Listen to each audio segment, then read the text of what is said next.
I was at a conference and one of the guys, he was like, we didn't really have any traction until I put humor into our commercials. And he's like, it wasn't until we ran these that we actually started to capture market share. We grew really well. And we've done humor, and that actually goes a lot further. It's not as effective taking existing products and optimizing them. The reality is, especially in that model, is launching new products. So the first thing we look at is, they're 100 keywords or they're 10 keywords. We'll look at the products and we'll see like every single competitor, every one of them has products that are rated under 4 stars. So why is that? So there's a lot of data analysis going on, and then we pull the trigger. They've gotten very conscious of the fact that they might not have a great reputation in how they support their sellers. So they've created this new voice of the seller group, and they want to talk to sellers that have significant sales, ask questions. And I guess we'll see if they actually implement some of those changes and things, but they are at least listening, which has been really valuable. Hey, it's Andrew here, and welcome to the eCommerce Fuel Show, the podcast dedicated to helping 7- and 8-figure brand owners build incredible businesses and amazing lives. And today's guest, Dimitri Vorona, is a man of many hats, many talents. I met him at the most recent ECF Live and started to geek out with him about events. He runs a popular conference in our space that we start talking about. It's called the Innovate conference, and just learned so much more about it. He's one of these people that the more you talk to and get to know, and you start peeling away the layers of the onion, the more surprised you are. You find out, oh, well, you have a software business too. Well, you also have an e-commerce business. You sold a company to Earthlink. You worked for the Department of Defense, and just a very unassuming, really friendly, down to earth, but very smart guy. And I loved our discussion today. We just went all over the place. We talked a lot about what's happening with Amazon. We talked about the 80-20 that he focuses on to grow his business, some of his data strategies for launching products, for finding great products to launch. And he also dived into how he went to actually Amazon headquarters recently. And some of the things he learned, one of which really surprised me, was counterintuitive. So anyway, it's a fun discussion. It's all over the place, a lot of different business models, which is kind of fun. And hope you really enjoy it. And we're going to get into it right after this. Well, Dimitri, I'm excited to have a bunch of time to just selfishly dive into your story. And thank you for coming on. It was great to be able to connect to the ECF Live this year. And I figured a good place to start would be, you have such a fascinating story and a fascinating career. I think people use the term OG pretty loosely, but I think it definitely applies to you. You've been doing this for a long time. Can you give people maybe the 90-second version of your online digital career? Because it spans a lot of time, but also it spans a lot of different things that you've done. It's pretty cool. Yeah. So I have a software development degree. I went to college for computer science, and I got that. And I went to school in Massachusetts, so I worked for Defense Department. And this was internships. I went to Northeastern, so internships with the DoD and also with contractors up there. So I was on the internet in 1990, 91, 92. This is pre-World Wide Web, really. You don't look old enough. I was gonna say, you don't look old enough to have been on the internet in the 90s. Just for the record, you look aging well. Yeah. I guess, but that's cool. And I was a student, so I was in there early enough. But what happened was I ended up graduating. I stayed with the DoD for a little while. Loved the job, but then I realized it's a place to retire, not a place to really come out of college with, because it's slow, Anyway, went to work in New York and Wall Street. I'm from this area anyway, and then lost my internet really quick. So I had to get back online. Decided to put some modems with a partner in the bedroom, fiber optic connection to the bedroom. We put a bunch of modems out of 14.4 modems, 8 modems, just to subsidize the cost to offer up internet access. And sorry, just to clarify, so you had a fiber line coming in, and then you were splitting that off and pretty much running your own ISP with modems in the Jersey, New York area for other people. Is that what you're doing? Correct. Yeah, exactly. Yeah, it's exactly what I was doing. I actually started with a DDS line, the 56K, and we realized pretty quickly we needed a T1 connection because it was growing. Back in the 90s, how much did a T1 fiber connection cost per month? That must have been astronomically expensive. It was a lot of money. It was. For us, it was a lot of money. The whole point is, I ran this business. It grew, got to a point where we were in New York and New Jersey, totally didn't expect it. And we ended up selling it. I started in 94. We sold it in 96 to Earthlink because they were just sucking up all the ISPs. And they yeah, you guys are big enough. We want to pull you in. So I ended up selling the business. And then I was wow, now what? I'm 26 years old. I don't want to work for anybody, so I got to go do something. So we developed a web development company called Digital Inc. Quick question for you. Yeah. When you sell your business to Earthlink for, I'm guessing a meaningful amount, given Earthlink's buying it at 26, what did you go do? Do you go celebrate like crazy? Did you something big that you bought? Was there, having meaningful money at 26 is just not something most people experience. You know what? No, I didn't do anything. Like, I didn't do anything. I just started another business. It's really pathetic, but that's what I did. You're mature. You're much more mature than I am.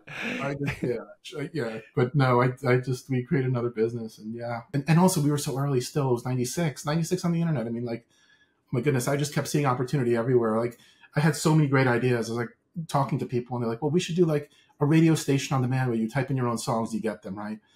Like, we were talking about that stuff. We were like, it was just so obvious. Like, how do I take this tech and how do I solve, and like, how do I like take the real world and like apply the technology to it to do something better? So just too much opportunity, but I ended up doing web development. I mean, you've come up from the dawn of the internet. That sounds, for like, early 90s, the beginning of the internet. You've seen that opportunity.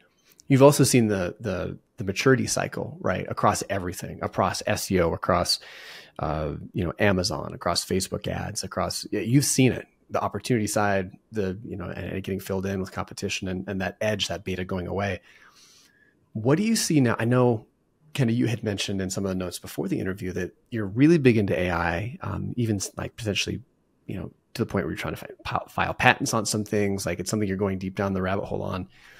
And you have a really good opportunity, or you have a really good track record of having seen opportunity when the opportunity was actually there, and not competed away. So what are you most excited about now on the AI or otherwise front, circa 2024, where you think there's opportunity that most people are not diving into yet or don't see? Yeah, without getting into like really crazy details on stuff, I'll share this with you. I think, a lot of people have got AI in their computers and they're using it to like better their text or their images or their video. Well, that doesn't excite me so much. I'm going to take AI out of the computer and I want to put it in real world products. So that's where it's going to make a big difference, where you actually have a physical product that just is better because it's using AI to operate in a better fashion, if that makes any sense. So that's what I'm most excited about. Like, I always talk to my wife and I'm like, man, when I was a kid, I used to watch the Jetsons, right? I'm like, where's my Rosie? I for sure would have been like 2024. There's going to be, where's my Rosie? Right? Like, I don't know where she is, right? Rosie, if you don't know, is a robot that was in this cartoon, right? And she'd like cook and she'd clean and she'd do all this stuff. So I'm super excited about that. I want AI to come out of the computer. And I think that is a massive opportunity. I think across a ton of different ways to use it. That's really where my brain's been. Like, how do I use it to make things better? Yeah. Yeah. We were hoping for Rosie and we got Siri, who's, man, I feel like I right. have a mental breakdown with Siri about once a week. The single best reason, if you're going to go from Apple to Google, is Siri. Can you give an example of where you think that would be most, like, ideation around where you'd love to see? Like, you mentioned Rosie, of course, like the full-on autonomous assistant who comes and does all that stuff, and maybe that's where you're going. But I have a hunch you also have some maybe less complex use cases for other physical objects where AI could be paired and be really beneficial. Sure. Yeah. I mean, I'll mention one I'm not doing. So, this is in its most simplest form because apps can also achieve it. But like a wallet, for example, right? You've got a wallet in your pocket and you're out and you've got 10 credit cards in that wallet, and those credit card points change, and like the advantage of using one over another is different at any one time. So you walk into a restaurant and if the wallet will say like, you should be using this one right now because this is the one you should, it's got the best deal for you right now. Or if I'm buying something, you should buy this one over here because this one's got the best deal. So that's kind of cool. I mean, I can optimize my credit card choice based on what current promotions or what I've got, which would kind of give me the best benefit at one point. Really simple example. That's not necessarily a product. I'm not going to do that product, but yeah, maybe that helps. Yeah, no, that does make sense. That's cool. So you had your ISP and then you got into software development, and like fast forward, you've done a bunch of different businesses over the years. And now let me see if I've got, how much of a handle I have on all the stuff you've got going on. You've got, Jungle Ace, which is your Amazon optimization and split testing software. You've got AMZ Innovate, which is a conference that you run for the Amazon space, well-known conference. Universal Lacrosse and Lively Tales, which are physical product-based businesses in of course, lacrosse and the pet snacks business. Are those kind of like the right now, the 3 or 4 things that you have cooking, or are there other things as well? Yeah. So Universal Lacrosse, I'm not involved in anymore, but Lively Tales I am. It's a brand that I'm still building. I got into the physical product space in 2016 on Amazon because I thought that was fun, something different. Usually I'm a software guy. I'm selling direct. I help other companies sometimes if they're interesting. I can learn something. To answer your question, yes, there is some other stuff that I'm doing that's pretty cool. I've got a company I'm getting involved with. It's called Core Nectar, and it is a sugar-free. It's the only one. It's a sugar-free fruit that we take the sugar out of real fruit, and then we can take that juice and we can make juice out of it, or we can make gummies out of it. We can make like bars out of it. It's unique because it's 100% fruit. So when we give the taste to people and they're like drinking the apple juice and they're going, this tastes like apple juice. And we're like, yeah, it does because it's real apples. The only thing is there's no sugar from the apple in it. So it's really good for keto. It's really good for diabetics. It's patented, so nobody can do it. We're the only company that's going to be able to do it. And the products are going to be out soon. I actually have like samples on my desk with Core Nectar. I can open it up, but it's pretty cool because it's a pack, and you like rip open the pack and you pour it into a 16-ounce bottle and you shake it up and you drink. This is lemonade. But I think it's going to really make a big difference once people taste it. They're going to realize like, wow, it's not like 10% fruit juice. It's 100%. I get all of it. It's like a serving of fruit every time I drink one, and I don't have any sugar problems with it. There's no, so that's pretty cool. I'm doing that. That's a physical product. You realize you could take this and mark it up to probably twice the price of regular fruit juice and sell it to parents having birthday parties, because otherwise any parent goes to a birthday party, your kid gets like 5 juice boxes and they leave, and they're just, it's like somebody just filled them full of high octane gasoline and nitro charged. So I mean, you could corner that market and make probably a $10 million plus business out of it, just that alone. Yeah, I think we could do really well with that. There's some partners in there, but I think we can do really well. I think it's a good opportunity. I'm excited about that one. I think that one's going to go really far. I'm like, I have SOS. I have shiny object syndrome. I get like super duper excited about something, and then I take it to this level, and I'm like, all right, I've kind of had enough of it. Let me sell it. And then I'll go and I'll sell it and I'll focus on something else. So my challenge has always been like, let me concentrate on 1 or 2 things and just work on them, because there's something always like on the side that's got my attention. And I'm still learning the hard way that you're more successful if you really just do one thing and do it really well and better than everybody else. So, So I don't know how good it is that I've got a bunch of stuff running, but so far, so good. Well, how do you do? I mean, you've obviously agreed, like focus is a superpower. I believe that, but you've also been able to have meaningful success in, we just talked about close to 6 things that you're doing. How do you do that? Like, what are the systems or frameworks or philosophies or team or chief of staff or army of executive assistants? Obviously there's a lot of things that go into your day and making you productive. But if you think through like the 2 or 3 things that help you to really be able to execute on all these different projects and businesses well, what are they? Yeah, I think the key is to set realistic goals and expectations for each of the businesses separately. And staff goes without saying. You need decent staff, and the people that work for some of the brands that I work on, they've been around with me for a while. They're seasoned. They're good at what they do. And I peek in and I make sure every day I'm touching things and seeing what's going on. I had a buddy of mine who used to do something completely different than I did, and he was doing really well, and he was running a bunch of stuff. And I asked him the same question. I was like, how do you, like, I've got calendars and I've got schedulers and I've got people that are working and all these things. Like, how do you determine what you want to work on? What's important? Like, this guy from the left's kind of in my ear and saying, hey, you got to do this right now. And I've got my eye on something else. Like, what do you, and he just gave me like the simplest answer. And it's not I don't love the answer, but it's true. And he basically said, you have to work on whatever is going to make you the most return on your investment, right? The most money, like concentrate only on those items and growth. And that's it. Everything else is a distraction.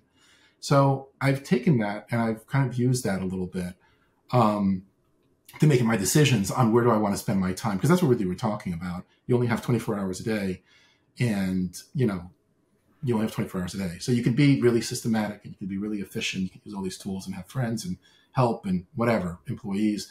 But the reality is you ultimately have to decide where you want to spend your time and your effort. So that's really, I look at it that way. I look at it and say, where am I going to have the biggest ROI for the time I'm spending on it? And that's what I tend to spend my time on. So I'll jump between things based on that. And everything's thankfully been, knock on wood, growing. So it's been effective. For Lively Tales, which is the business that, again, the pet snack business, probably going to be most relatable to most people listening who have e-commerce businesses. What is that thing that gives you the best ROI where you spend most of your time? Is it on the advertising side? Is it, new product? What are you spending most of your time doing at the expense of other things to make that brand grow? Yeah, that's a great question. Because of Jungle Ace, I have an optimization background, conversion rates, and I know how to bring traffic. I know how to convert it from just my experience. But what I realize is that it's not as effective taking existing products and optimizing them. You get to the point where you might get an extra point here, an extra point there. The reality is, especially in that model, is launching new products. You can create a brand new revenue stream from a new product. So I've been concentrating on sourcing new product, establishing relationships, negotiating better rates, and launching new products. So that's really been the way that I've been able to grow that business. It's complicated because it's supplier based, right? Especially because we're private labeling, we're not producing, we're not manufacturing in-house. But I think that's the best use of time. It's let's take the systems we have. We know how to launch. We know how to optimize the listings. Let's just have more listings. Let's just have more opportunity to sell more stuff to more people. Do you have kids at all? I think I'm trying to remember. I do. Yeah, I have 2 daughters. Last week I spent, family comes first. So no matter what I'm doing, it's like, obviously, like that's the most important thing in the world. So last week I spent time driving down to Florida with my youngest to move her into college, 2nd year. And I haven't driven the Florida drive from New Jersey. It's like 1,200 miles. And so here I am in this car. And I didn't buy my kids I won't buy my kids new cars at water. It's like 2014, I think, Mazda or whatever. Anyway, I drove down to Florida. It was painful, to say the least. Packed car, wife in the car, kids in the car. It's like gotta watch, can't drive 100 miles an hour. Anyway, I get her checked in. She's all settled in, and I get home on Saturday, like mid-afternoon, and then my older one's like senior. And she's like, hey, yeah, can you help me move in tomorrow, Dad? So I'm like, yeah, of course. So we spent all of Sunday moving in. So the last couple of days, I've just been trying to catch up on stuff. So yeah, I have 2 kids. They take most of the time when they need my attention. And yeah, I love them. It's great. Kids are great. You have children too, obviously. So I don't know if you have girls or boys, but I have 2 girls. Yeah, I have 2 girls and a son. Slightly earlier, 11, like 6 through 11 is the ages, but man, that's crazy. You're at the tail end of that. I love your philosophy about not letting your kids drive new cars. I think there's something good about, I remember growing up, I drove this 1983 crap brown, slightly rusted out GMC Suburban that got about, maybe 7 miles to the gallon. Wow. And yeah, it was good. Any car for a kid is good, but I think it was good to not have, I think it's good for kids. Like you drive a brand new car at 16 and depending on the car, it's all downhill from there, right? Or your expectations are set really high. I think there's a good humility that comes with driving a kind of a POS in your younger days. Yeah, totally agree. I got my license in the late 80s and my grandfather's like, here's your, you can use my car. And it was like a lime green 1975 Ford Granada, solid steel tank. And you can't miss me. I'm coming down the road. It's bright green, but yeah, no, it's something very humbling for sure. And you appreciate, yeah. Oh yeah. It keeps you honest and keeps you grounded, I think. Anyway, I'm sorry. We got distracted there when that car alarm went off. On the Amazon front, so launching products, that's the huge 90-10 that you're focused on. What have you seen? You have such a unique experience and perspective on Amazon because you run a software tool that focuses on optimization. You also have your own brand. What have you been doing differently over the last 6 to 12 months? How have you had to adjust your strategy in terms of moving, selling, optimizing products on the platform, because it's, a very fluid marketplace. So what are you doing now that you didn't have to do 12 months ago for success? Yeah, that's a good question. This is my second brand on Amazon. I started my first brand also in the pet space. It was called Active Chews, and it grew really, really quickly in 2017. It was a lot easier to be on Amazon. And in 2020, when all those companies showed up and they're like, oh, we're going to buy brands, I ended up selling that brand. And I was smart enough to know that the non-compete clause only said dog supplements, and that's it. So I could do anything else I want in pet. And so I ended up getting into this current market, which is treats. But anyway, the difference is the market is much bigger in terms of number of sellers. And these sellers are not newbies. They are people that understand more about how the listing should be made and keyword research and all of that. Whereas when I started originally, it was really easy. I mean, Amazon is still, I believe, one of the easiest eComm platforms to sell on because you're not worried about traffic at all. You don't have to worry about Facebook, and you're not worried about your ROI, like Facebook or Google traffic, whatever you're going to bring in traffic from. You don't have to worry about your shipping. You don't have to worry about, there's all these things that Amazon sort of takes away, which makes it a lot easier. But you're competing with so many other people. I think nowadays you really have to understand your marketplace before you hop in. So you have to really do the research. We do like intensive, crazy research on 20 products before we find one that we think is an opportunity. An opportunity it might be something because, there's a lot of opportunity in the listing that we can do better on, or we have a better offer than other people have, or better. We don't really compete on price so much, but there's a margin in there. So there's a lot of things I'm looking at now that I just didn't need to look at to be successful, 4 years ago, 3 years ago, or even a year ago. So that's where data comes in. And so without getting into details of it, we use data to make a decision on what the market is good or bad, and then we'll move forward with a particular product based on that. What's the data? I think details would be interesting to the extent you're willing to share it. I mean, obvious ones that come to mind are, of course, searches, volume, all those kind of things people could look at with Jungle Scout or other similar types like tools. But what other things are you really looking at on a data-driven front for making decisions? Yeah, we can. So the first thing we look at is we do all the top kind of the things you mentioned. So keywords, how many keywords are there?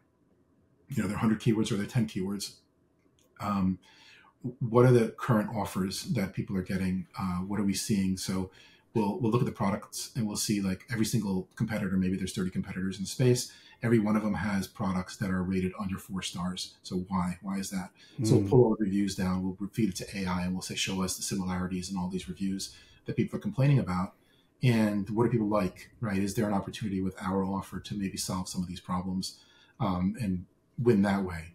If that's not the case, and we see that it's a pretty competitive space, how much traffic is it getting? How many of the competitors are doing really, really, really well? And they're doing 6 figures a month in sales on ASINs, and how many of those are there? So, have they captured all the keywords that there's opportunity for? If not, can we slip in that way? What do the listings look like? So are the listings optimized for mobile? Many people don't do that. They forget that 90% of the traffic is mobile. So their fonts are too small. They've got paragraphs of text. It's one message per image, big font. Visuals speak louder than words. Is there a visual representing what they're talking about? How well does that message correspond to the keyword that they're pushing so it converts? Is that keyword get a lot of traffic? So keywords that get a lot of traffic should have a visual representation, and does it continue the thought? It's like a landing page, right? Like, let's continue the thought process of a person. So we look at all these things, and then price, and what's the margin, and can we source it properly, and all of that other kind of stuff. And then we run tests, and we'll like get on some other tools and run what we think will work against all their current designs in a simulated live environment. And we'll see, do we outperform them? If we don't, go change our design. Do we outperform them? We don't, go change our design. Okay, we've outperformed them on the click-through on the hero image.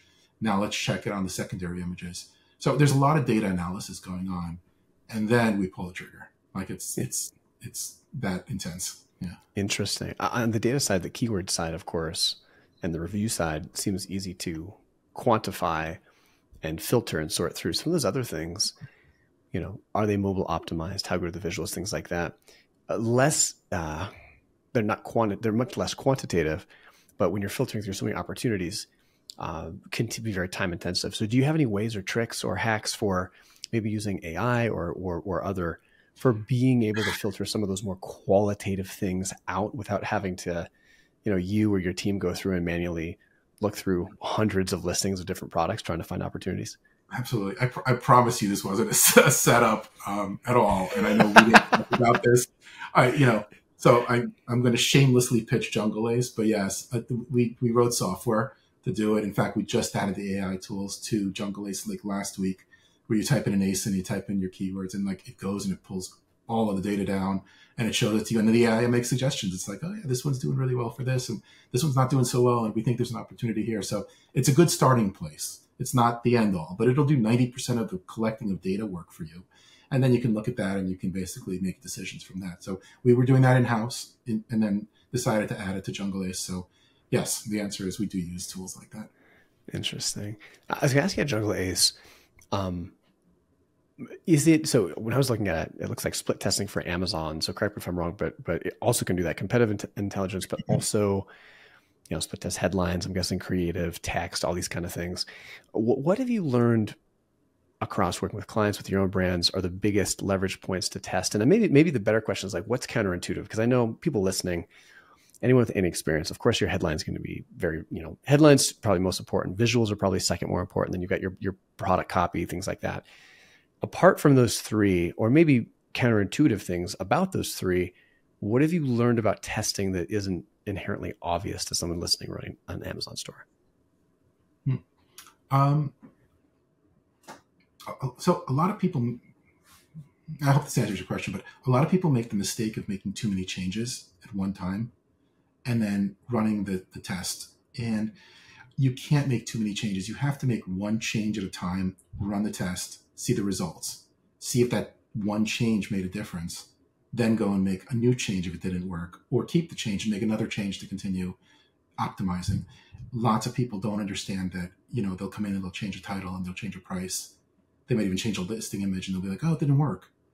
But you don't know if it didn't work because one thing could have worked and the other two might have failed miserably. Like, you don't know. So that's something that I see people doing constantly. And I have to remind them, like, yeah, it's painful and it might take you 5 weeks instead of 1 week. But the reality is you can't make any decisions if you've got a bunch of unknowns, and you have a bunch of unknowns when you're testing, you've got too many changes. So that overall, I think, is like a really important point people have to understand. And then to answer your question, I think people need to get in the mind of their consumer. I help customers sometimes. They reach out, and I'm kind of picky about who I help because I want to make sure they're like legitimate and they really are committed. But like I had a guy that was selling a hanging light, a lamp, I guess, right? And it was a lamp, and it was the pole that you connected was cut off. And then he had another picture with a pole, and it was like angled. It looked like somebody broke it. And I couldn't figure out, like, it was really, and that was it. There was no text or anything. And I said to him, like, why? I don't get it. Like, what's the deal with this? He goes, oh, the one that's angled, that's for like when you have a ceiling that's, it's got a pitch, you can like, it'll hang straight. And I was like, oh my goodness, like nobody knows that. You just need to add, that. Good for like, pitch ceilings. And he did that. And his conversion, like the next morning, just jumped up like 15 or 20% because all the people that were searching for that, they were leaving. They didn't know that, I didn't know, but it's made so much sense that I looked at it. I was like, oh, okay, I get it. But you have to like really think about getting in the mind of your consumer. And then based on that, you'll determine what split test to run. So I don't think there's an answer for everybody. I think one thing at a time, and just understand that the person who's searching for a particular feature that you're trying to target, how well is your listing representing that? And if you think it could be done better, make the change, test it.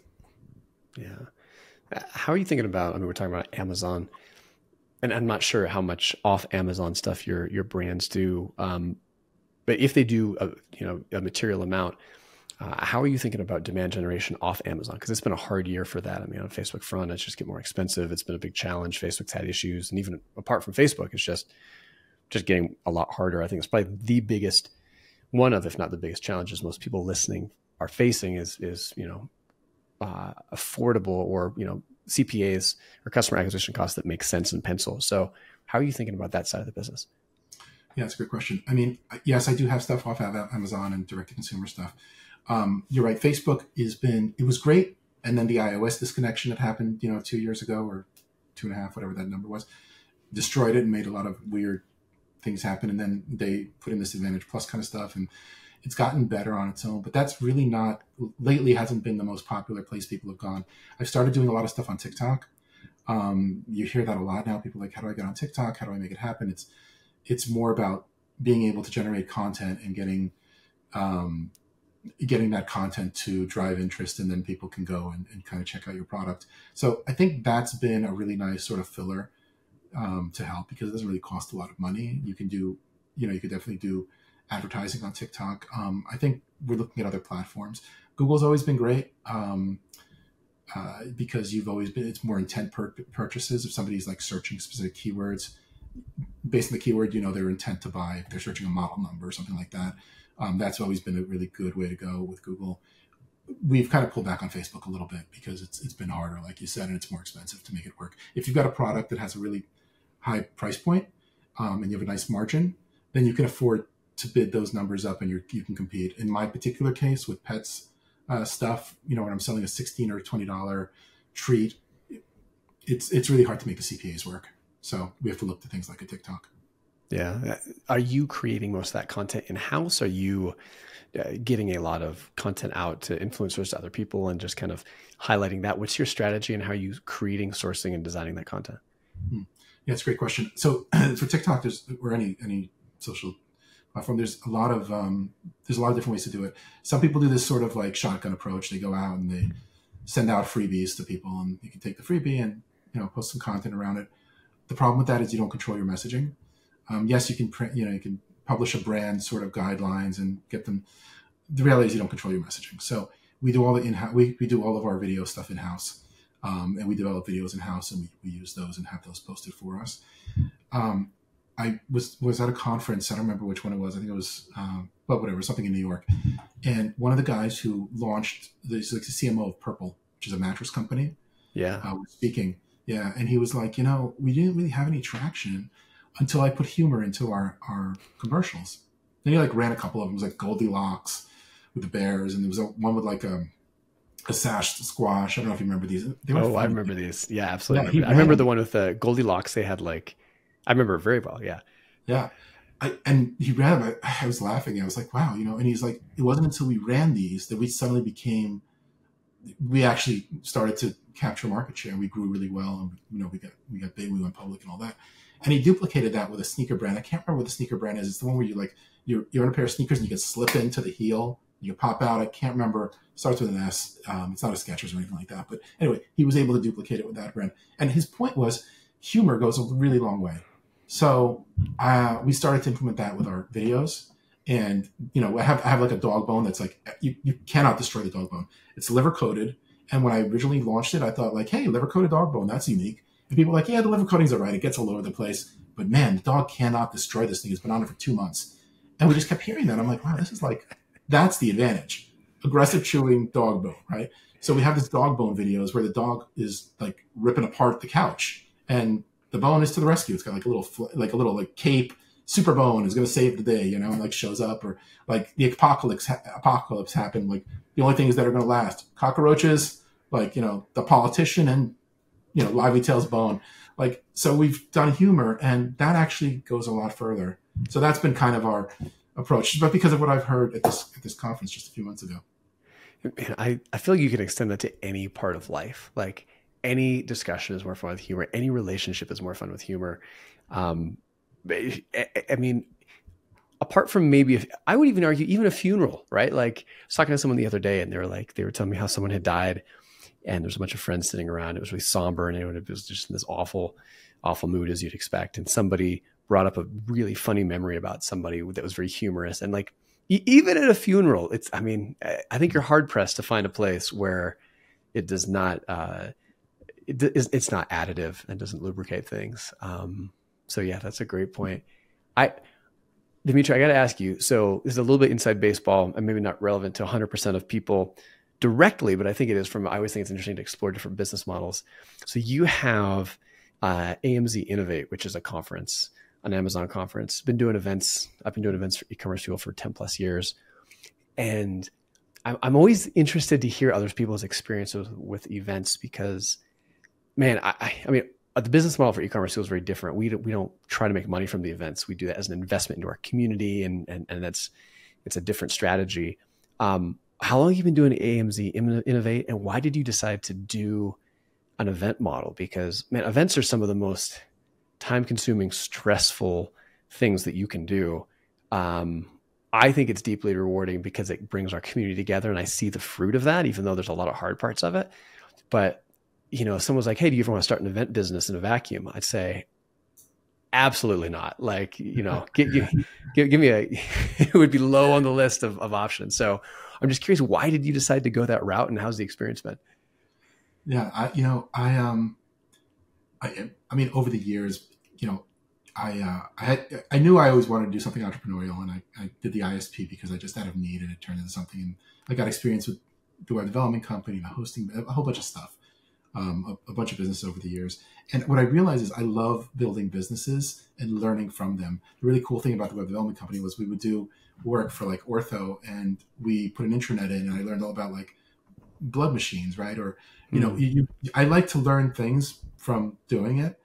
So the simple answer is I never did a trade show before, right? And I wanted to try it and have a challenge. And I watched like traffic and conversion grow, and these guys like Roland Frazier and like Perry, right? They grew this thing and they sold it and they did really, really well. So I knew that you could do that. I knew you could build a business and like do a really good job of it. Whether or not an Amazon-based conference is big enough people on Amazon, probably not as big as traffic and conversion. But I don't know. Amazon's pretty popular. A lot of people. No, definitely. And then I went to some of the conferences that exist, and I thought, well, I think we could do better. And to be quite honest and frank, I borrowed ideas that I saw over the many years that I was attending conferences that this particular conference didn't have. So I bought into Innovate. Almost three. This is my third year that I'll be involved. So when I bought into it, they were a one-day event. I think they had a few hundred people. They were growing. They're two great partners, two great guys, Brandon Furman and Jared Orkin. And I knew we can get along. We had a conversation. I said I would really love to like help you guys grow, and I think I can do it. And they said, "Well, have you ever done a trade show?" No, but it's just business, and I feel like I watched enough of what was going on everywhere else. I think we can do really well. And so last year we did really well. We're like 750 people last year, and a ton of 50 sponsors, and we're in a bigger space, and it's gotten bigger and bigger and bigger. And so it's fun. What I didn't realize that I get from the conference that I used to get doing the web development company was you get people talk to you. It's weird. People talk to you differently when they realize you're running a conference they've heard of in the space that they're interested in versus just somebody who's like in.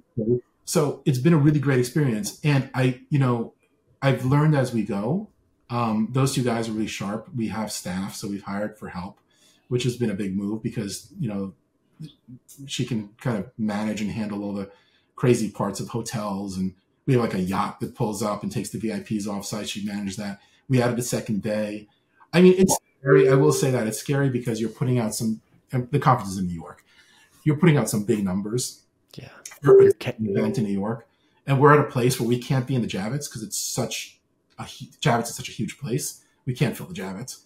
And we're too big to be at a small place. So there's not a lot of places which have like room for 1,000 or 1,500 people in the city. It's really few and far between. So that's been super challenging, but I love it. I think it's been great.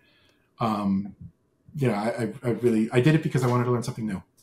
That's cool. Yeah, I think one thing I think people don't realize often about events is the potential capital risk you have on the line. If you're doing a room block, right? Like you can potentially be on the hook for hundreds of thousands of dollars if you don't meet your room block. And you're always trying to walk this line between making sure you have enough amenities, space, hotel room, et cetera, for your guests. But if you go over, you have just, you go under, people are understandably upset they can't get rooms or it's too small, but you go over, you have massive financial liability. I'm curious. So it sounds like this year was a really big year, jump from 200 to 750. Congratulations, by the way. That's really cool. What did you focus on to drive those numbers? Was it advertising? Was it trying to get bigger speakers in? What were the levers you pulled? And again, selfishly as an event planner, we have a different goal. We're not trying to blow up our event. We like keeping it small and intimate and we're focused on real depth of connection within our kind of core community. But just, I think there's some obviously some lessons for business in general. What were the levers you pulled to make that happen? So the first thing is we made it more of a premium event. What I mean by that isn't that the price of the tickets really are astronomical, because there are more expensive events than ours by far. We give away really good information. The speakers that attended last year, we had CEOs of COTS, CEOs of Hexclad, CEOs of Ridge Wallet. We had the largest Amazon seller. We had the operators there, which run a very successful, we just bring a really nice, we present really good presenters, and they are all very successful. They're 9 figures, hundreds of millions of dollars, a couple in $1 billion space. So our audience that goes to the show, they're experienced sellers.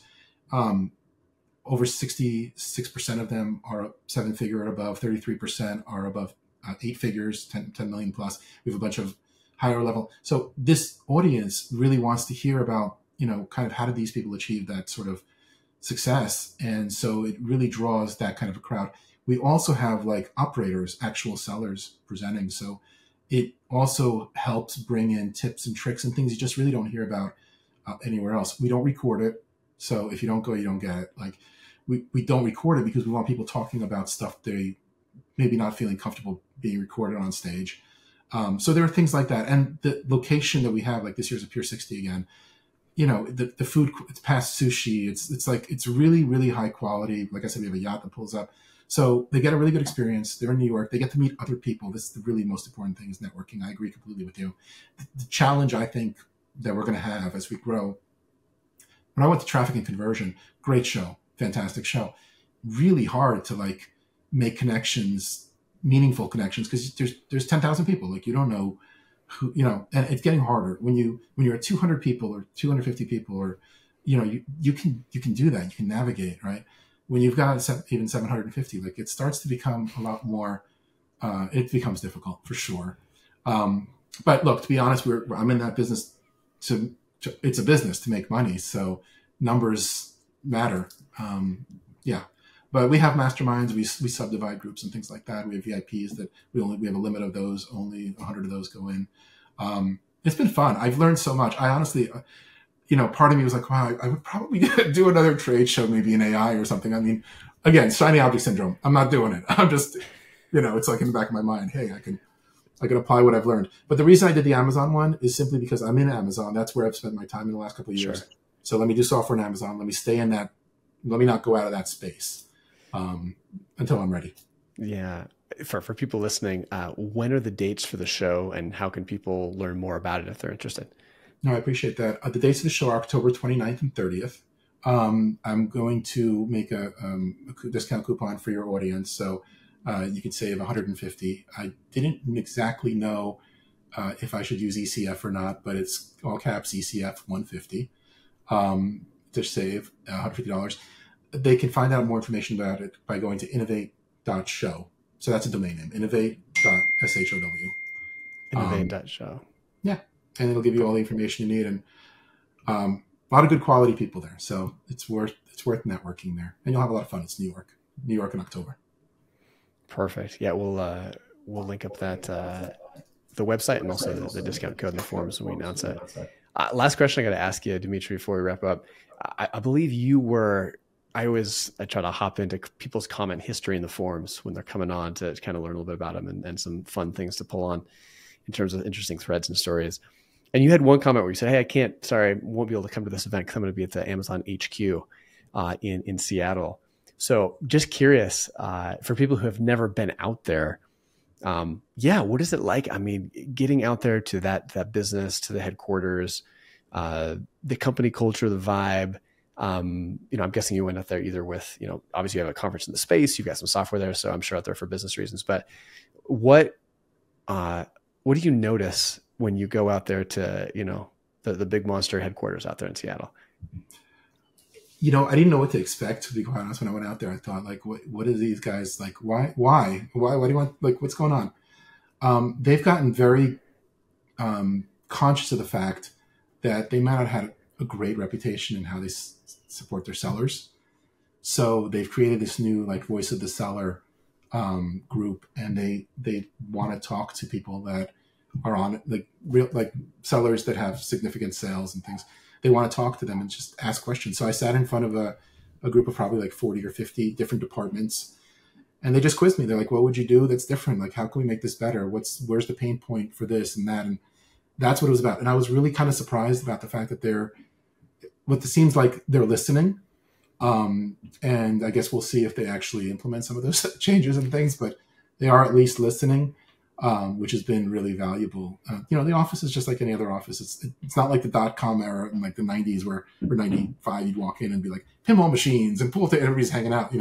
It's not a Google campus for sure, but they did seem like they were serious, and it did seem like they really cared and asked questions and took notes. And we'll see how it turns out. And interesting. Was that fairly recently? Because I just feel like you said, the assumption.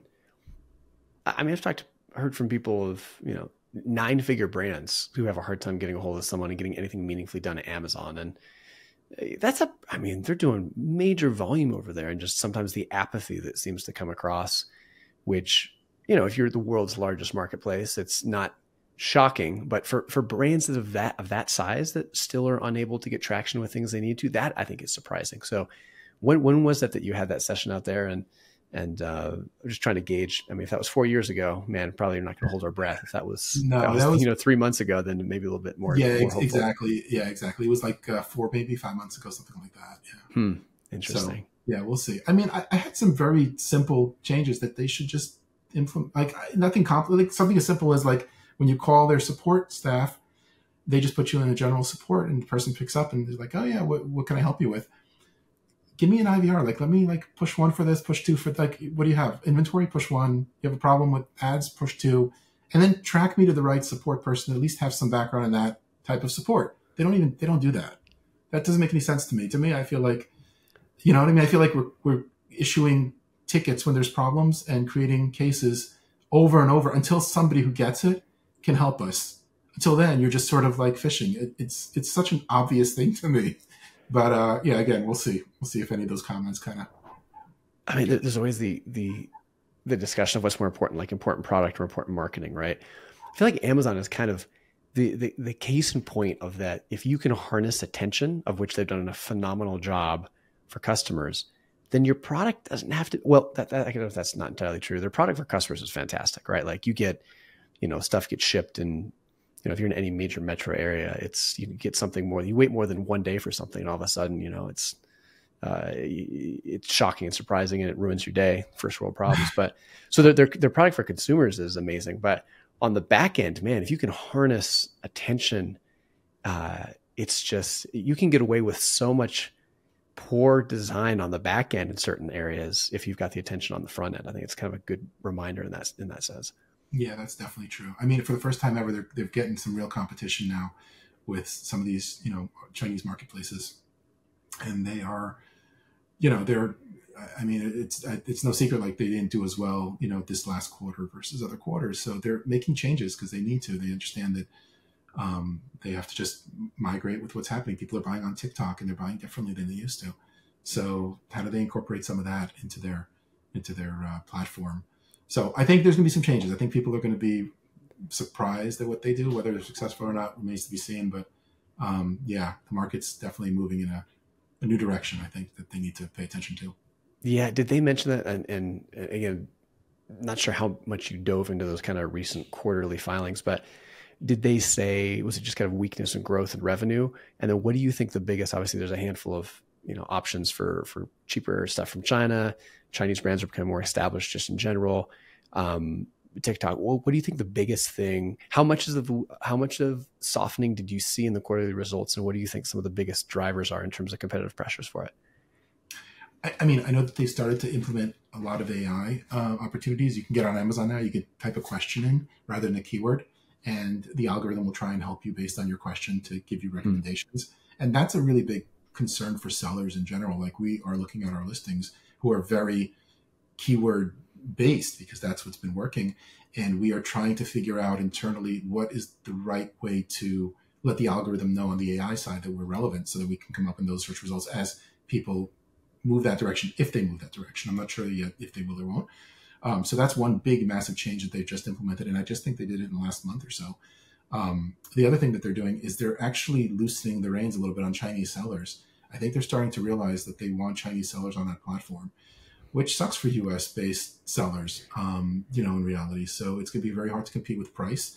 I'm lucky in the sense that I source all of my products in the US, and I sell dog treats, and I would never buy anything for my dog that wasn't made here. It's it's a consumable.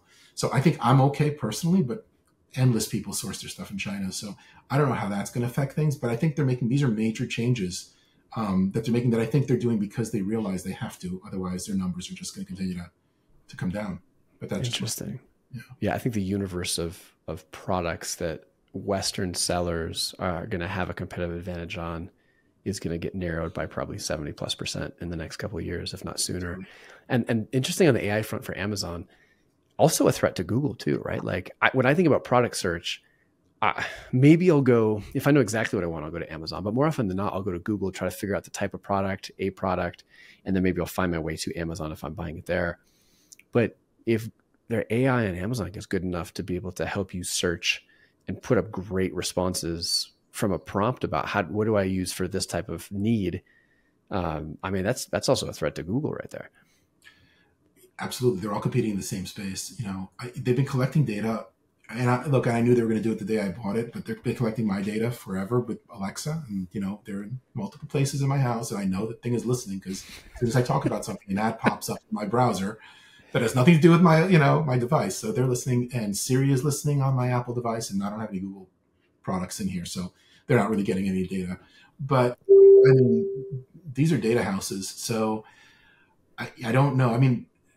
It's amazing. Like I look at Facebook and I think, wow, Facebook's still around, it's still doing it. But the reality is, that they bought Instagram and WhatsApp, right? And they've got their VR system that they've got in place, and like everybody's kind of expanding to other places they believe are going to grow. So I'm sure that Amazon is going to continue to do what they're doing, and Google they're not going anywhere. They've got a lot of cash in the bank. I'm sure they'll find their next phase. But search is changing, and Google is, I'm sure, completely planning for it. Hopefully they made the right plans. Yeah, well, it's been fun to watch them. I feel like you can make a very bullish and a very bearish case for Google, but that'll be fun to see how that plays out. Definitely. Dimitri, this has been so fun. Super impressed with what you've built over, a very, very cool career, spanning a lot of different things. And it's such a pleasure to be able to be at ECF Live this year. And yeah, I hope to make it out to your event at some time. It sounds absolutely fantastic. So if you're listening, again, AMZ Innovate is the event. ECF is the ECF 150, I believe, is the coupon code. So if you want to check that out and head out to that event in late October, Jungle Ace is Dimitri's Amazon optimization and intelligence tool. What's the website for that, Dimitri? JungleAce.com. JungleAce.com. And then Lively Tales. So livelytales.com. If you have, is it exclusively dog treats? I think it is, right? Yeah, pretty much. We've got a cat product coming out, but it'll be out there soon. Yeah. So if you've got dogs and want indestructible dog treats for them to keep them, from tearing the rest of your house apart, among other things, check out livelytales.com. Anything I'm missing at all that you want to give a shout out to? No, that's it. You're awesome. I love ECF. I really you've put some amazing stuff together, and I guess I would just I've never really joined over the years all of these groups. When I was starting, it was like, oh yeah, let's join the local group. It's like, oh, you got a plumber and you got this guy and you got some web guys, so there's no room for you. That's not the group. So ECF has been great. There's a lot of really sharp people in there. You can make relationships. That's the only thing. Congratulations on that. That's not easy to do either. And you've done an amazing job. And I'm glad that you capped the people at your shows. I'll be back there this year. I'll just got to slip in because those tickets sell out really fast. But you've done a great job too. I appreciate it very much. Thank you. Well, thank you. It's I've got one of the best gigs in the world. Get to talk to smart, fun people like you doing interesting things and hoping to do it for a while. So thank you. It's it's an honor to be able to do. So we're looking forward to catching up next ECF Live, and hopefully with a little more time and less time constraints. But yeah, this was a lot of fun. Thank you so much for coming on. Thank you. I had a great time. Take care.